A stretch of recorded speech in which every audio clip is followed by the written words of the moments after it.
자, 안녕하세요. 자, 이번 시간에는 제3장, 상속세, 증여세 해설에 대해서 같이 살펴보도록 하겠습니다. 자, 먼저, 105페이지 보시면 상속, 증여세 총설이 나오는데요. 먼저 그 상속세 파트부터 먼저 살펴보도록 하겠습니다. 자, 먼저 상속세를 이해하기 위해서 이 교재에서는 상속이나 민법과 관련된, 상속이나 증여와 관련된 민법상 규정들을 내용하고 있는데요. 그거부터 먼저 살펴보면, 자, 거기 105페이지 보시니까 민법상의 상속 해가지고 일반 원칙, 그 다음에 상속 개시 시기 이렇게 나오고 있습니다. 자, 우리가 이제 살펴볼 내용이 이 상속세죠. 부의 무상이전이죠. 부의 무상이전. 일단 우리가 살펴볼 상속세는 이렇게 사망이라는 사건이 발생하면 우리가 돌아가신 분을 피상속이나 부르고요. 이분과 관련된 유산을 받을 수 있는 사람들을 보통 상속인이라 그러죠.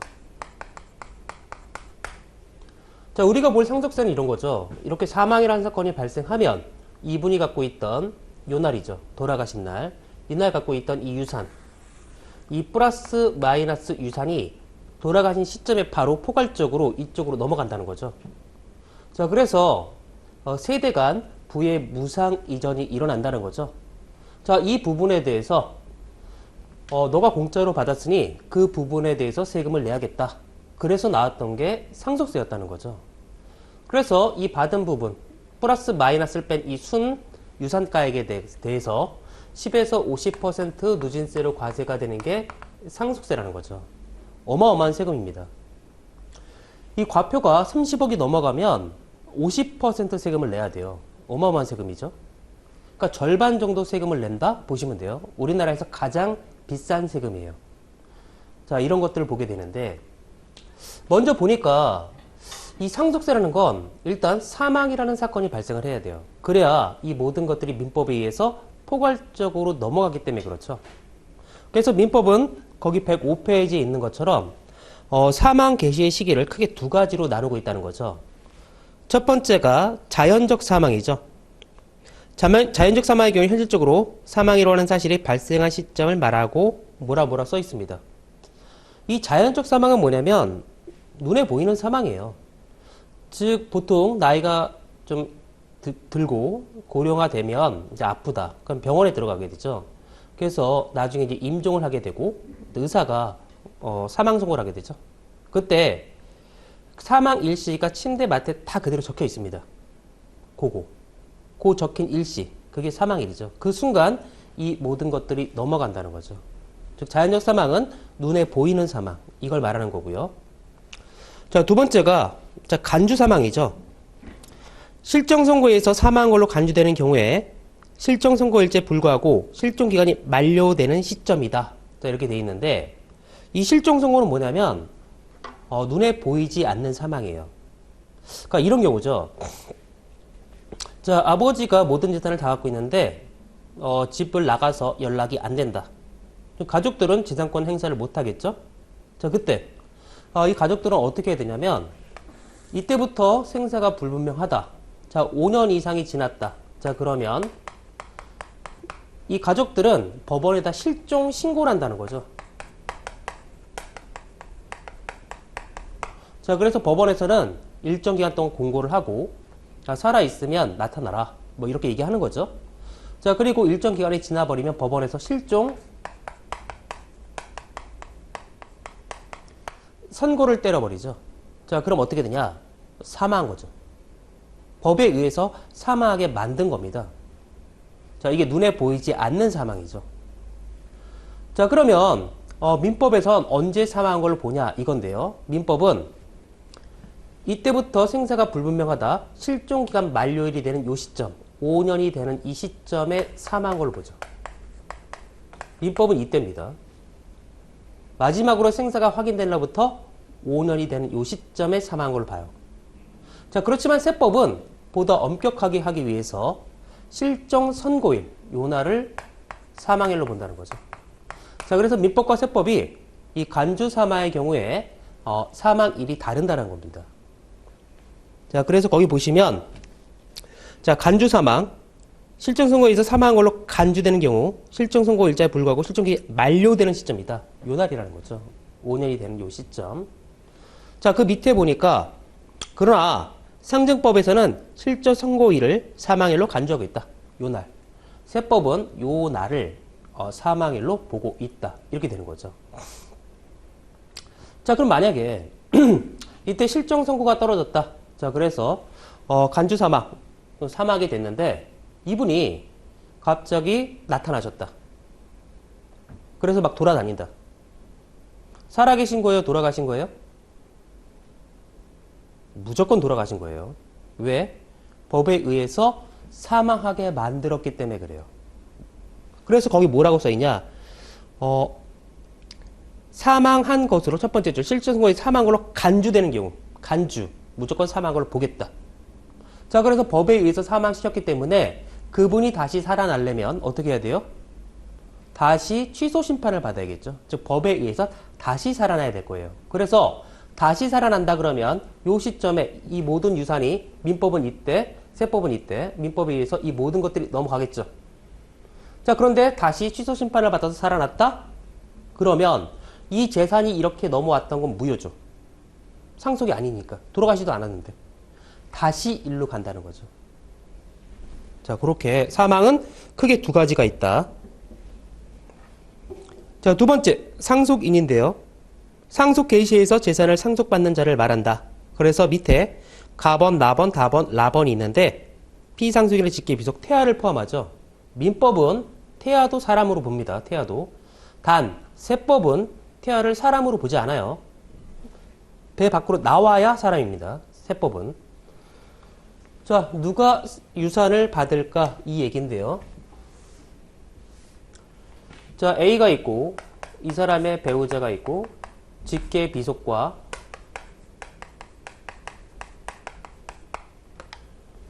직계 존속이 있다.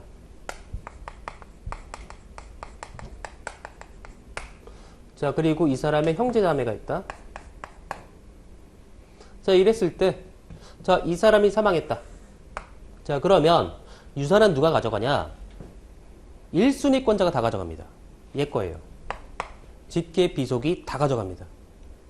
자, 만약에 배우자가 있다. 자, 그러면 공동상속인이 돼요. 자, 그 다음에 직계 비속이 없다. 자, 그러면 이 유산은 2순위권자가 다 가져갑니다. 배우자가 있다. 공동상속을 받게 돼요. 자, 만약에 1순위권자도 없고 2순위권자도 없다. 자, 그럼 배우자 단독으로 상속받게 돼요. 자, 배우자도 없다. 자, 이런 경우에 3순위권자인 형제자매가 가져가요. 자, 형제자매도 없다. 그러면 4순위권자 사촌인의 반계 혈족이 가져가죠. 자, 얘도 없다. 자, 그러면 국가의 귀속이 되거나 특별연고자에 대한 재산 분여가 일어나요. 즉, 만약 이 사람의 간병인 아니면 내연녀 그때 가져갈 수 있는 겁니다. 자, 그래서 이 상속 순위는 뭐가 중요하냐면 이 순서가 중요하다는 거죠. 1번, 2번, 3번, 4번. 왜? 만약에 나보다 선순위 상속권자가 있다면 후순위 상속권자들은 한 푼도 받아갈 수가 없는 겁니다. 선순위권자께 다예요, 무조건. 그게 순서가 중요해요. 자, 그리고 여기서 또 보죠. 만약에 이분이 남긴 재산이 50억이다. 자녀가 A, B가 있다. 배우자가 있다. 부모님 계시고 형제자매 있다. 자, 그러면 누가 가져가냐? 1순위권자. 그리고 배우자가 있으면 공동상속을 받죠. 이들의 상속 지분은 1, 1, 1. 다 똑같습니다. 기혼이다, 미혼이다, 다 필요 없습니다. 다 똑같아요. 단, 이 배우자는 상속 지분을 결정할 때 0.5를 더 줍니다. 그도 그럴 것이 이 유산을 형성하는 데 있어서 가장 크게 기여했던 사람은 이 사람의 배우자죠. 그래서 배우자 몫을 0.5를 더 준다는 거죠. 자, 그래서 자, 이렇게 사망이라는 사건이 발생했을 때 만약에 I의 몫이다. I의 상속 재산은 50억 곱하기 1, 1, 1.5 하니까 3.5분의 1 A의 몫이 될 거고 3.5분의 1이 B. 배우자 몫은 3.5분의 1.5가 되겠죠. 자, 이런 식으로 상속을 받는다는 거죠. 자, 그다음에 밑에 피상속인의 배우자는 피상속인의 직계 비속과 피상속인의 직계 존속인, 상속인과는 동순위로 공동상속인이 되고, 그렇죠. 1순위권자가 있으면 공동상속인, 2순위권자가 있으면 공동상속인. 그 상속인이 없다면, 즉 피상속인의 형제자매 및 사촌인의 반계 혈족에 대해서는 단독 상속인이 된다. 즉 1, 2순위가 없으면 단독으로 받게 된다. 따라서 3순위권자와 4순위권자들은 1, 2순위와 배우자가 없어야 이들한테 상속이 발생한다는 거죠. 자, 그 다음에 여기 그 배우자는요, 반드시 법률상의 배우자여야 돼요. 만약에 결혼식을 했다. 근데 혼인신고를 안 했습니다. 받을 수 있냐? 한 푼도 못 받죠. 한 푼도 받을 수가 없습니다. 반드시 법률상의 배우자여야 돼요. 자, 다음 페이지 보시면 대습상속.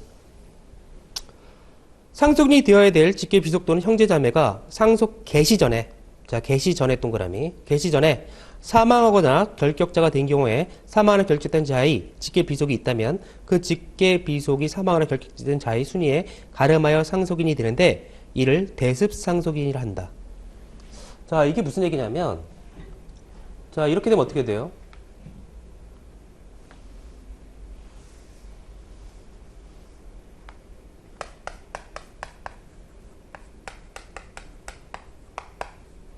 자, 만약에 이분이 사망했다? 자, 그러면 상속은 아까 봤지만 1순위권자, 배우자 공동 상속받게 되죠. 자, 그런데 여기 부모님이 계시는데 부모님이 사망한 거예요. 나이가 드셔서. 자, 그러면 이때 이분이 갖고 있던 재산이 100억이다. 자, 그럼 이 100억은 누가 가져가야 되냐? 누가 가져요? 1순위권자 누구? 직계 비속이죠. 이 사람의 직계 비속. 자, A 다시 가져가죠. A? 근데 A는 이미 사망했어요. 그러면 너는 사망했으니까 받을 수가 없으니 A 다시 네가 다 가져가야 된다. 이렇게 되면 이 사람들은 너무 억울하죠. 자, 그래서 나왔던 게 대습상속이에요.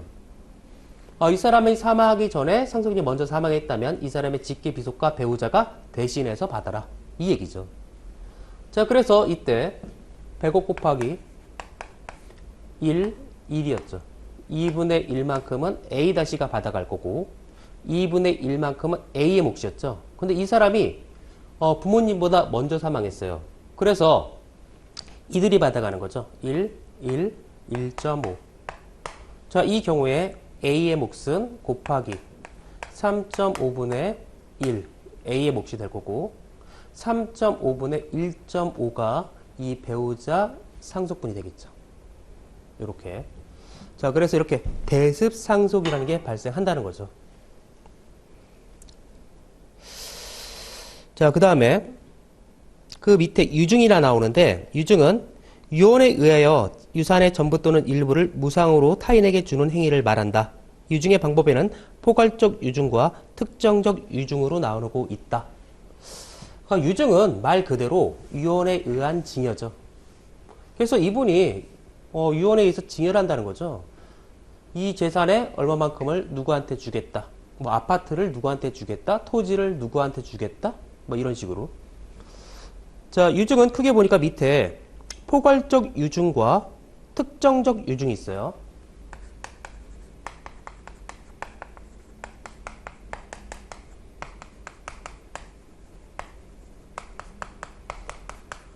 자, 보니까 포괄적 유증은 적극재산, 소극재산을 포괄하는 상속재산의 전부 또는 그 분수적 부분 내지 비율에 의한 유증을 말한다. 이 포괄적 유증은 뭐냐면 이분이 이런 거죠. 이 재산의 2분의 1만큼을 얘한테 줄게 하고 유언에 의해서 징여한 거죠. 자, 그래서 비율로 주는 거죠.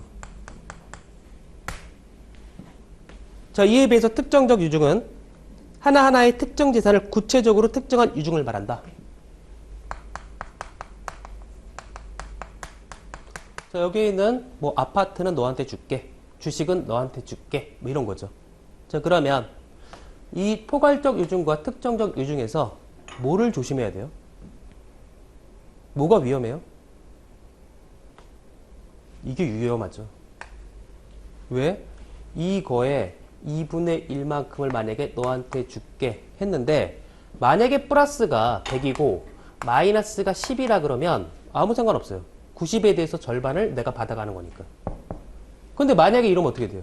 얘가 플러스고 얘가 마이너스면. 그럼 마이너스 90에 대한 절반을 납으로 가져가래요. 어떻게 해야 돼요? 그때는 포기를 해야겠죠. 따라서 이 포괄적 유증을 받는 수유자는 상속인과 똑같은 권리를 갖습니다. 그래서 포기를 할 수가 있어요. 안 그랬다간 누가 뭐 빚을 이렇게 떠왔는데? 이거 상당히 조심하셔야 돼요. 그래서 뭐 이거는 그 특정 자산을 주는 거니까 크게 조심할 필요는 없겠죠.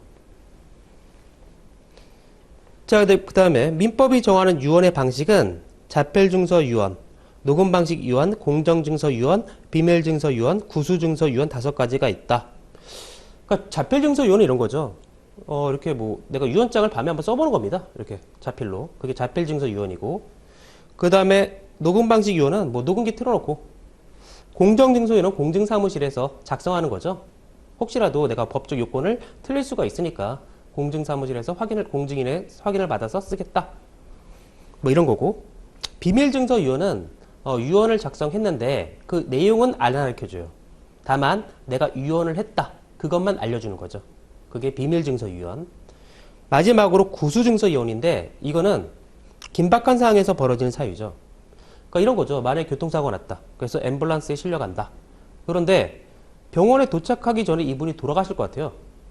그래서 이분이 마지막 숨을 내서 유언을 하는 거죠. 그게 구수증서 유언입니다.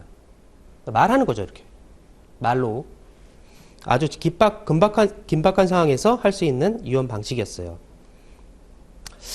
자, 그 다음에 사인증여가 있는데, 증여자가 생전에 증여계약을 맺되 증여자의 사망을 법적 요건으로 해서 효력을 발생시키는 증여를 말한다.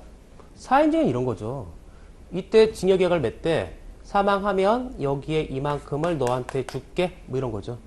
따라서 사망 시에 효력이 발생하는 겁니다. 자, 107페이지 보면 상속의 효력과 상속재산, 상속의 일반적 효력. 상속인이 개시된 때부터 피상속인의 재산에 관한 권리와 의무를 포괄적으로 승계합니다. 일단 사망이라는 사건이 발생을 하면 이 피상속인 관련된 여기 유산들, 이 플러스 마이너스 재산은 여기 있는 상속인들한테 포괄적으로 넘어간다는 거죠. 따라서 여기 있는 상속인이 나는 플러스만 받고 마이너스는 받기 싫다. 뭐 안 돼요. 무조건 포괄적으로 넘어가는 겁니다. 자, 그 다음에 피상속인 일신에 전속되는 것은 승계되지 않는다. 당연한 거죠. 뭐 이분 전신에 있는 그런 것들은 승계되면 안 되죠. 막 의사였는데 그러면 뭐 상속받으니까 의사다? 말도 안 되는 거죠. 자, 그 다음에 상속분. 상속분이라 하면 상속인이 상속에 의하여 피상속으로부터 승계받은 재산에 대한 지분을 말한다. 이 상속분을 정하는 방법은 지정상속분과 법정상속분으로 나누어진다. 뭐 이렇게 되어 있는데 우리가 아까 A가 있고 배우자가 있고 뭐 I가 있다. A, B가 있다. 그럼 제가 아까 뭐라 그랬냐면 뭐 기혼이다, 미혼이다, 뭐 남자다, 여자다 안 따지고요. 무조건 상속 지분은 1이었습니다. 배우자도 1이죠. 다만 배우자는 유산을 형성하는 데서 가장 크게 기여했던 사람이기 때문에 0.5를 더 준다 그랬습니다. 이게 뭐냐? 법정 상속 지분이죠. 이게 법정 상속 지분이고요. 자, 지정상속분, 거기 지정상속분이 나오는데 뭐냐면 이 유산은 누구 거냐? 고인 거죠. 이분 겁니다. 그래서 이 고인이 마음대로 이 유산을 처분할 수가 있는 거죠. 이거는 큰아들한테 다 주겠다. 이거는 뭐 작은아들한테 다 주겠다. 뭐 이런 식으로 자기 마음대로 결정할 수 있는 거죠. 자, 그게 지정상속이죠. 지정상속. 따라서 이 법정상속, 우리가 봤던 이 법정상속은 지정상속이 없을 때, 그때 법적으로 논하받겠다. 해서 나왔던 게 법정상속이라는 거죠. 따라서 지정상속이 우선한다는 거죠. 당연한 거죠. 사적 자치 원칙상 이 사람이 자기 재산이니까 자기 마음대로 결정할 수 있었다는 거죠. 자, 그래서 지정상속을 보면 공동상속인에 대한 상속분은 피상속인이 유언에 의해서 임의로 정할 수 있는데 이것을 지정상속분이란다. 즉 자기 마음대로 다 결정할 수 있다. 자, 근데 법정상속분.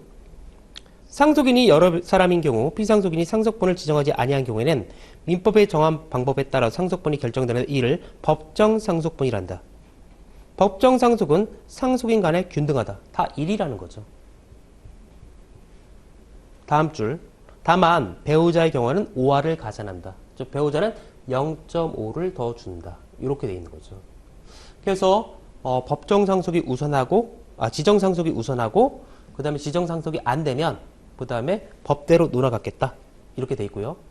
그리고 민법을 보면 이 중간에 하나가 더 있습니다. 협의분할이라고 있죠. 협의분할. 교재에서는 지금 지정상속, 협의분할, 법정상속.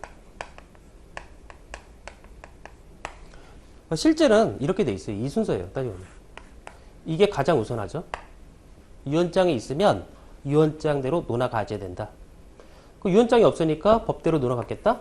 이거보다 먼저 하는 게 협의분할이죠. 이게 뭐냐면 이런 거죠. 만약에 여기 상속인이 아이가 A, B, C가 있다. 근데 아버지가 토지를 세 필지를 남겼다. 그럼 지정상속이 없으면 법대로 논아갖겠다? 그럼 이 각각의 토지에 대해서 A, B, C가 3분의 1씩 상속을 받는 거죠. 그럼 나중에 이 부동산을 처분하려고 해도 공동으로 소유하고 있기 때문에 매매 같은 게 잘 이루어지지 않을 거고요. 매수인도 별로 탐탁치 않게 생각할 수도 있어요. 그래서 어차피 세 필지고 이러니까 A가 이건 내가 가질게. 이건 네가 갖고 이건 C가 갖고 이렇게 하자. 상속인들 간에 완벽하게 만장일치가 된다면 그대로 논아갖는 겁니다. 어차피 돌아가신 분이 남긴 유산은 상속인들이 나눠갖는 일이기 때문에 이들이 문제가 없으면 돼요. 그래서 이렇게 가는 거고요. 아무리 이렇게 하려고 해도 매일매일 싸우고 다투고 해서 도저히 방법이 없다. 그때는 어떻게 해요? 법대로 가야겠죠. 그래서 그때 법정 상속 지분대로 논아갖는다는 거죠. 그러니까 중간에 요 하나 이런 규정이 있다는 거 참고 삼아 생각해 보시고요. 자, 그 다음에 유리분 제도라고 있는데 피상속인이 지정상속을 통하여 재산을 상속인 외의자에게 전 재산을 유증한다 하더라도 상속 재산의 일정 비율까지는 상속인에게 승계되도록 하는 제도를 말한다. 이게 뭐냐면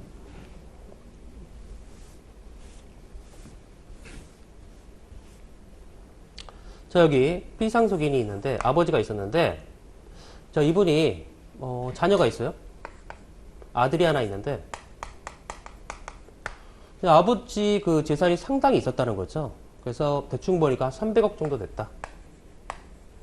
그래서 얘는 이거 믿고 살았던 거죠.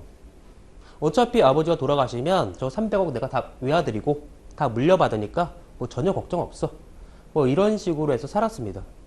자, 그런데 이 아버지는 뭔지 모르겠지만 어떤 그 철학이 있었어요. 그래서 내 재산을 자녀한테 물려주는 건 결코 바람직하지 않다 해서 공익법인에다가 이 300억을 유증합니다. 그러면 아까도 얘기했지만 이 유산은 이 사람 거예요. 이 사람 마음대로 처분할 수 있는 거죠. 자, 그래서 이렇게 해버렸다. 자, 그러면 얘는 어떻게 돼 이제? 이 상속인은? 지금까지 이거 믿고 살았는데 아버지가 막판에 배신한 거죠. 살 길이 막막하다는 거죠. 뭐 어떡하냐 이거죠. 이거 믿고 살았는데. 자, 따라서 민법은 아무리 이 유산이 이분 거고 이분 마음대로 결정할 수 있다 하더라도 상속인의 최소한의 생활을 보장해 줘야겠다. 그래서 법정 상속 지분의 일정 비율만큼은 무조건 네가 받아야 돼. 그게 유류분 제도라는 거죠.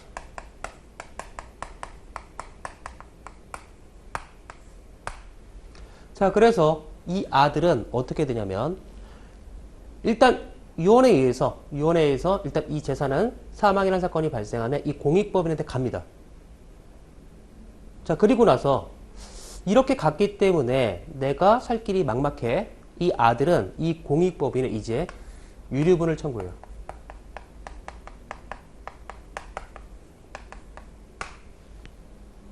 자, 거기 유류분을 보니까 107페이지 피상속인의 배우자 법정 상속 지분의 2분의 1 피상속인의 직계 비속 법정 상속 지분의 2분의 1 직계 비속과 배우자는 법정 상속 지분의 2분의 1만큼을 받을 수가 있고요. 피상속인의 직계 존속과 형제 자매는 법정 상속 지분의 3분의 1만큼을 받을 수 있는 거죠. 그게 유류분이죠. 따라서 내가 받아야 될 금액 원래 상속인이 혼자였다면 300억에 대해서 2분의 1 유류분 비율만큼 이만큼은 이쪽에다 청구할 수 있는 거죠. 그러면 이 공익법인은 이 부분만큼은 이쪽으로 돌려줘야 된다는 거죠. 자, 이게 유류분에 대한 청구였습니다. 자, 그러면 하나 더. 거기 그 가나 다라 위에 이러한 유류분을 가지는 사람은 피상속인의 직계 비속, 배우자, 직계 존속 및 형제 자매이다. 이렇게 돼 있는데 가만히 보니까 여기 있는 사람들이 우리 아까 봤던 상속인이에요. 가만히 보니까 2순위권자, 2순위권자, 3순위권자. 자, 그런데 뭐가 빠져 있어요? 4순위권자가 없죠. 사촌 이내 반계 혈족은 유류분이 없습니다. 다시 보시면 거기 105페이지 보시면 상속인에서 가, 나, 다, 라에 사촌 이내 반계 혈족이 있죠. 다시 107페이지 보시면 가, 배우자, 나, 직계 비속, 3, 형제 자매, 다, 직계 존속, 형제 자매. 사촌 이내 반계 혈족이 없어요. 따라서 사촌 이내 반계 혈족은 유류분을 청구할 수가 없습니다. 가끔씩 이렇게 그 조세 소송 같은 거 보면 유류분 관련돼서 재밌는 일이 있는데 보세요. 이러면 어떻게 돼요? 여기 지금 아버지가 있는데 이 아버지가 늦둥이 아들이 있어요. 아버지 그 재산을 가만히 보니까 부동산이 한 120억 정도 있고 예금이 뭐 한 30억 정도 있다. 30억 정도가 있다. 자, 그리고 여기 지금 따님들이 있어요. 딸이 3분이 있다.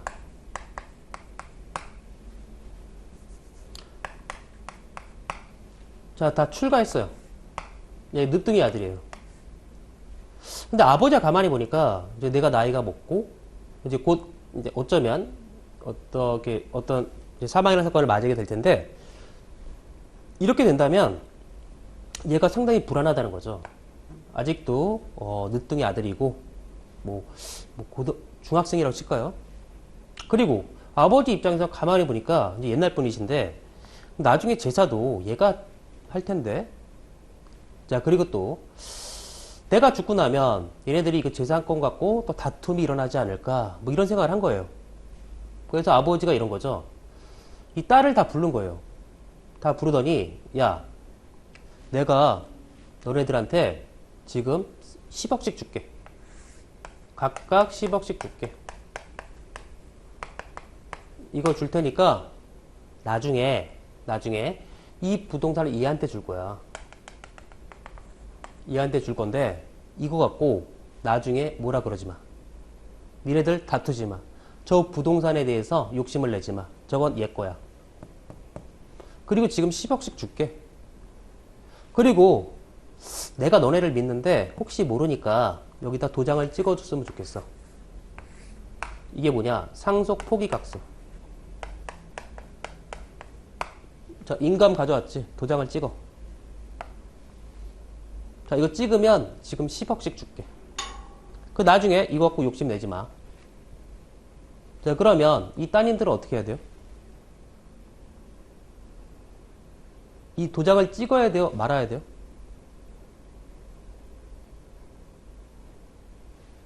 무조건 찍어야 돼요. 안 찍으면 10억도 안 줘요. 무조건 찍어야 돼요. 찍어요. 왜? 어차피 무효예요. 아니 뭐 사망이라는 사건이 발생하지도 않은데 뭘 포기해요 지금. 원인 무효예요 처음부터. 두 번째, 그러면 지금 10억씩 받았다. 나중에 사망했다. 그럼 이 재산이 일로 가겠죠?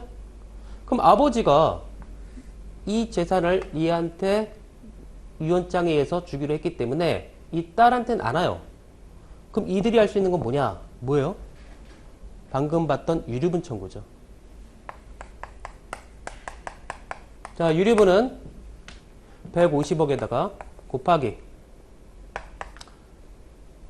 각각 원래 상속 지분은 4분의 1이죠. 3명과 1명이니까 1, 1, 1, 1, 4분의 1. 거기에 대해서 아버지가 이렇게 했기 때문에 우리는 받을 수가 없었네. 그래서 여기에 2분의 1만큼을 청구하는 거죠. 그런데 과거에 이 딸들은 각각 10억씩 받았죠. 자, 이렇게 계산된 금액이 따님 한 분당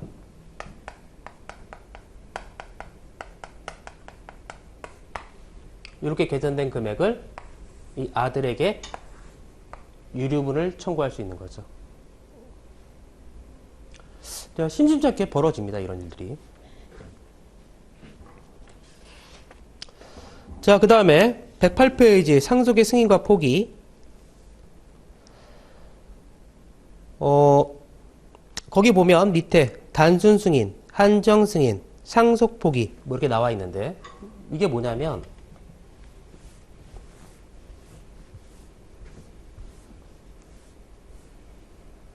자, 사망이라는 사건이 발생하면 여기 모든 것들은 플러스 마이너스 재산은 여기 있는 상속인에게 포괄적으로 넘어가요. 포괄적으로. 그래서 만약에 이 플러스가 만약에 100이고 마이너스가 50이다. 그러면 뭐 50억만큼을 공짜로 받아가는 거죠. 당연히 상속받는 거죠. 그래서 가만히 있으면 저절로 상속이라는 게 발생을 합니다. 우리가 그걸 뭐라 그러냐? 단순 승인이라 그래요. 가만히 있으면 저절로 상속을 받는 겁니다. 자, 그런데 만약에 이렇게 되면 어떻게 돼요? 만약에 플러스가 100인데 마이너스가 150이다.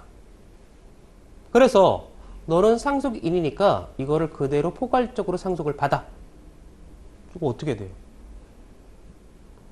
평생 50억을 갚아야 돼요, 지금. 말이 돼요? 자, 따라서 민법은 상속인을 보호해주기 위해서 이러한 경우에 말도 안 되지 않냐. 그래서 이때는 상속포기라는 제도를 둬요. 따라서 상속인들은 가정법원에다가 나 이런 거 하나도 안 받겠다 하고 신고를 하면 된다는 거죠. 상속개시를 안 날로부터 3달 내 가정법원에다가 상속포기 신고서를 제출해 주면 돼요. 재산목록 첨부해가지고. 자, 그러면 안 받으면 되는 거죠. 자, 그래서 받든 안 받든 하면 되는데 거기 보니까 중간에 한정승인이라는 게 있어요. 한정승인. 가만히 보니까 이것은 상속재산의 한도 내에서 피상속인의 채무와 이중을 변제할 것을 조건으로 상속하는 것을 말한다. 아니, 받으면 받고 안 받으면 안 받는 거지. 이건 뭘까? 얘가 있는데 이게 뭐냐면 이런 거죠. 자, 지금 보니까 플러스가 100, 마이너스가 150. 자, 그래서 여기 A가 나는 상속 포기 뭐 이렇게 마음속에 결정을 했어요. 했는데 자, 임종할 시간이 다 됐는데 이제 때가 돼가지고 병원에서 빨리빨리 들어오래요. 아버지가 뭐 마지막 말씀을 하시려고 그러신다. 그래서 갔더니 이제 아버지가 이제 손을 붙잡고 막 이상한 소리 하잖아요. 뭐 담배 피지 말고 뭐 술 먹지 말고 집에 일찍 오고 막 이상한 소리 하다가 저기 그 대전에 200억 하면서 돌아가신 거예요. 대전에 200억 하시면서 돌아가셨다. 그러면 만약에 나는 상속 포기 했는데 그 대전에서 200억짜리 뭐 부동산 같은 게 나타났다. 받을 수 있어요, 없어요? 못 받아요. 그럼 만약에 아버지가 얘가 너무 슬퍼하니까 마지막 가시는 길에 있어서 한번 크게 한번 웃겨줘야겠다. 그래서 200억 기분 좋게 했다. 안 나타나면 어떻게 돼? 평생 50억을 갚아야 돼. 자, 따라서 나왔던 게 한정승이라는 거죠. 내가 상속을 받되 내가 받은 거 범위 내에서 아버지 피상속인 채권자들이 들어올 수 있다는 거죠. 이 사람들은 받은 거 범위 내에서 들어올 수 있다. 그게 한정승인이라는 거죠. 그게. 그러면 이런 생각도 들어요. 아니 그럼 말 같지도 않은 일들이 벌어질까? 자, A가 있고 배우자가 있고 아이가 있고 부모님이 있고 형제 자매가 있고 뭐 사촌이네 관계 혈족이 있고 어쩌고 저쩌고. 자, 이분이 사망했다. 자, 그러면 이런 상황이다. 알겠죠? 이 배우자와 자식들은 이런 상황이라는 걸 알 거예요. 자, 그럼 이들은 어떻게 해요? 당연히 이들은 상속 포기죠. 자, 그러면 상속을 포기하면 이건 누구한테 가야지? 다음 상속권자한테 간다는 거죠. 저게. 부모님한테 가는 거죠. 이순위권자니까. 자, 그래서 부모님도 안다. 그럼 이분도 상속을 포기하겠죠, 당연히. 그럼 누구한테 가야지? 3순위권자한테 가겠죠. 여기. 형제자매. 다행히 이 사람은 장례식장 가가지고 이런 사정을 알았다. 당연히 포기하겠죠. 그런데 이런 장례식장에 안 간 어떤 사촌이나 반기 혈족이 있었다? 갑자기 저게 상속받는 겁니다. 갑자기. 그러면 이 가족들 간에 엄청난 불화에 휩싸이겠죠. 엄청나게 싸울 거 아닙니까? 여러분들이 뭐 장례식장 안 갔다고 해서 갑자기 이런 걸 상속받아가지고 평생 50억을 갚아야 돼? 자, 따라서 내가 포기하면 다음 상속권자한테 저게 넘어간다고요. 누군가 중간에서 브레이크를 걸어줘야 돼. 중간에서. 책임지고. 누군가가 중간에서 한정 승인을 받아야 된다는 거죠. 자, 그래서 저런 말 같지도 않은 일들도 벌어진다는 거. 자, 그게 단순 승인, 한정 승인, 자, 상속 포기 이런 이야기였고요. 자, 이제 민법상의 징계를 보죠. 민법상의 징계란 당사자 일방이 무상으로 재산을 상대방에게 주겠다는 의사표시를 하고 상대방이 이를 승낙함으로써 성립하는 계약을 말하죠. 아, 증여는 계약이에요. 이런 거죠. 제가 만약에 이 분필을 야, 내가 너 이거 줄게. 얘가 나 받을게. 이래야 성립되는 겁니다. 그럼 저는 이 물건을 얘한테 줄 채무가 생기는 거죠. 자, 이게 증여 계약이죠. 상속은 뭐였습니다? 뭐였어요? 사망하면 그냥 저절로 넘어가는 겁니다. 일방이죠. 그렇지만 증여는 쌍방이었다는 거죠. 자, 계약을 말하고요. 이 증여의 성질은 무상, 즉 대가 없는 계약이고요. 낙성, 목적물이 없이 구두만으로도 성립되는 계약이고요. 편무, 당사자 일방이 책임지는 계약이죠. 증여자가 책임지는 거죠. 자, 그 다음에 불요식 계약이죠. 뭐 반드시 뭐 서면으로 작성해야 된다? 아니에요. 형식을 따지지 않죠. 구두만으로도 성립한다는 거죠. 자, 그러한 성격을 갖고 있고요. 증여의 효력. 증여자는 증여계약에 의해서 부당한 의무를 그 내용에 쫓아 이행해야 하고 수증자는 이에 대응하는 채권을 취득하게 됩니다. 뭐 당연한 이야기고. 증여계약의 해제. 민법에서는 증여에 있어 다음과 같은 경우에 해제할 수 있도록 규정하고 있습니다. 첫째, 증여 의사가 서면으로 표시되지 아니한 경우, 자, 밑줄 서면으로 표시되지 아니한 경우 당사자는 이를 해지할 수 있다. 즉 구두만으로 했다 그러면 뭐 구두로 다시 뭐 해지할 수 있는 거죠. 자, 서면으로 표시되지 않은 경우에. 두 번째, 수증자가 증여자 또는 그 배우자나 직계 혈족에 대해서 범죄가 있는 경우와 증여지에 대해서 부양 의무가 있는 경우에 이를 이행하지 않는다면 증여자는 그 증여를 해지할 수 있다. 그렇죠. 그러니까 이런 거죠. 뭐 부모님이 자녀한테 아들이 이제 자녀가 얘기하는 거죠. 저 부동산을 나한테 주면 내가 부모님한테 매달 어떻게 생활비를 이렇게 꼬박꼬박 드리겠다 했는데 부동산을 넘겼더니 얘가 생활비를 한 푼도 안 주는 거죠.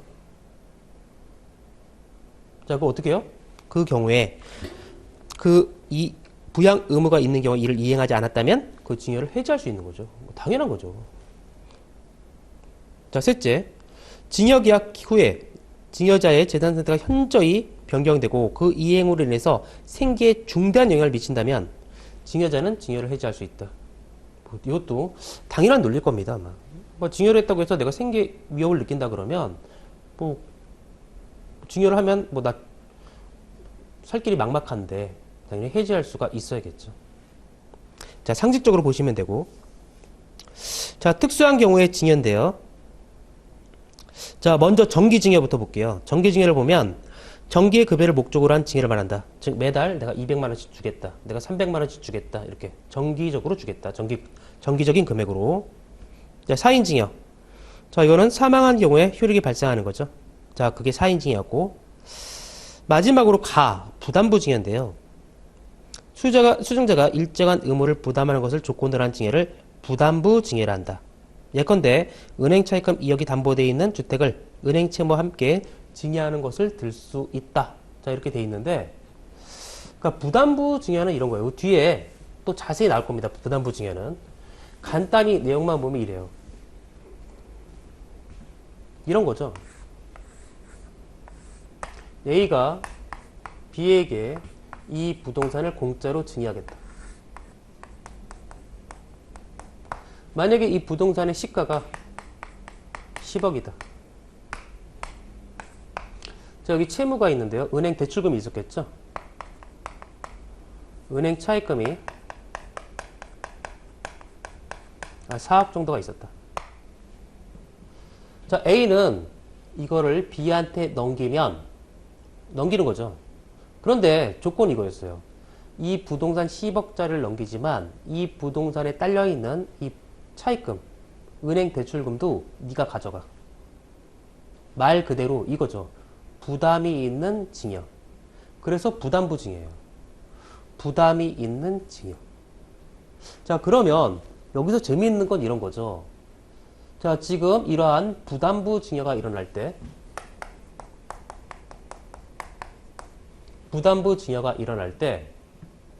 B가 공짜로 받은 금액은 얼마예요?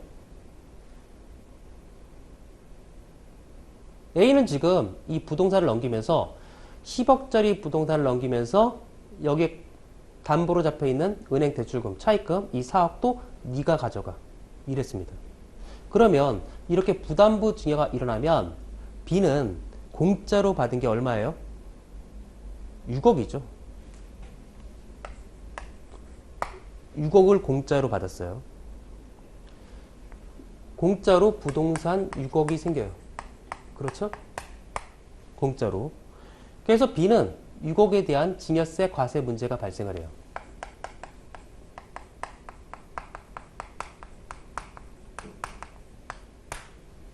A는 부동산이 있었는데 보니까 6억만큼 증여했어? 그럼 6억만큼 공짜로 준 거죠. 자, 그런데 가만히 보니까 결론은 이거예요. A는 원래 부동산 10억이 있었어요. 그리고 차입금이 있었죠.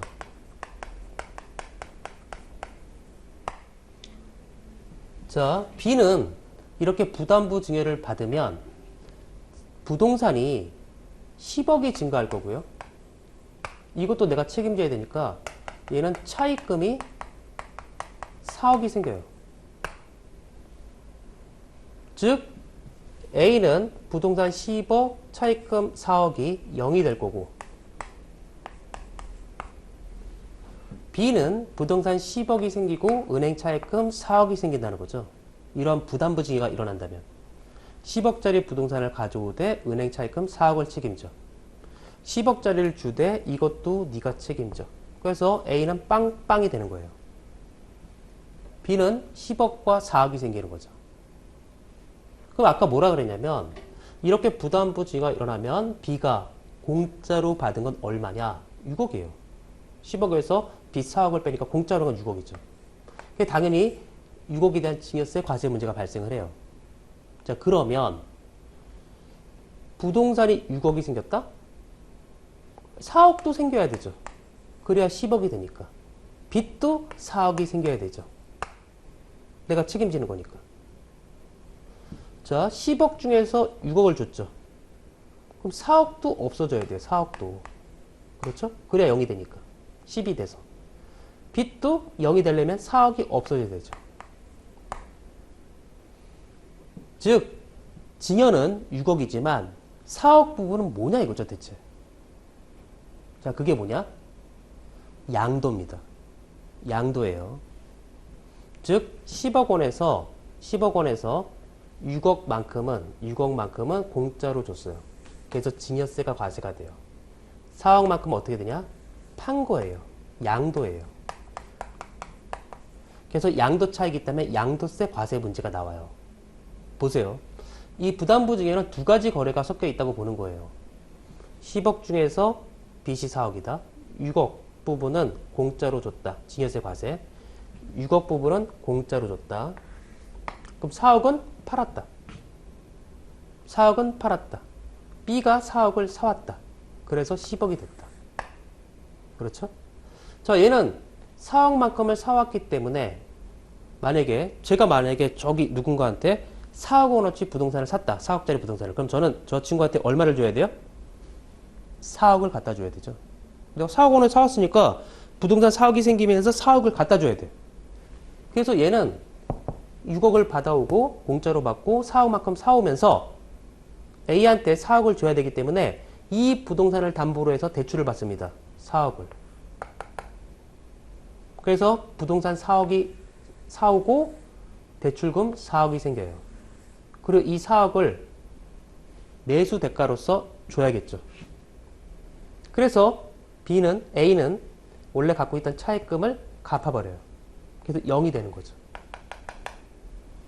6억은 공짜로 주고 4억만큼은 판 거죠. 자, 그래서 부담부 증여는 두 가지 세금이 나와요. 하나는 수증자 입장에선 증여세 과세 문제가 나올 수 있고, 증여자 입장에서 양도 부분에 대해서 양도 차익이 발생한다 그러면 그 부분에 대한 양도소득세 과세 문제가 발생할 수 있어요. 그래서 이 부담부 증여는 뒤에 또 자세히 나오니까 그때 다시 한번 보시면 될 것 같아요. 자, 이번 시간은 여기까지 살펴보고요. 다음 시간에 나머지 내용들 또 같이 살펴보도록 하겠습니다. 자, 수고하셨습니다.